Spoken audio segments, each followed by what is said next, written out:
Hindi raw pumayag si dating Pangulong Rodrigo Duterte na ibenta ang kanyang bahay sa Davao City ayon sa anak niyang si Congressman Paulo Duterte.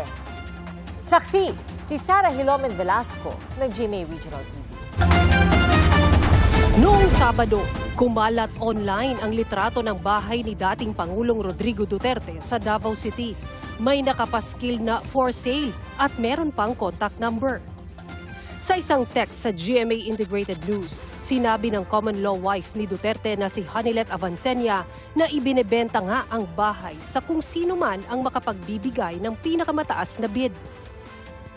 Pero noong linggo, wala na ang signage at hindi na makontak ang number sa tarpaulin.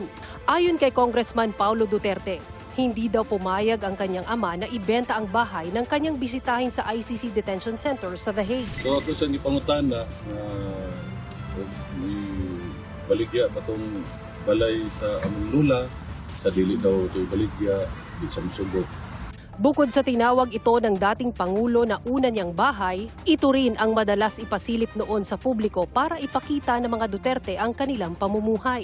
Kabilang ang pagkain niya rito kasama ang mag-inang Hanilet at Kitty at pagtulog dito gamit ang kulambo. Tumuloy rin dito noong 2017 ang bumisitang si nooy Japanese Prime Minister Abe Shinzo. Talo ka din sa mga musugot nito marami na dito. Kung may klaro ko niyang tubag, mabaligya na may mabuhat.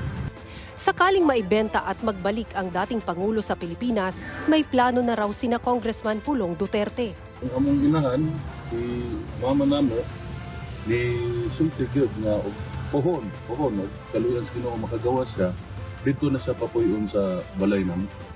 Patuloy naming kinukuhanan ng pahayag si Hanilet Avancenia kaugnay nito. Para sa GMA Integrated News, ako si Sara Hilomen Velasco ng GMA Regional TV, ang inyong saksi. Mga kapuso, maging una sa saksi. Mag-subscribe sa GMA Integrated News sa YouTube para sa iba't ibang balita.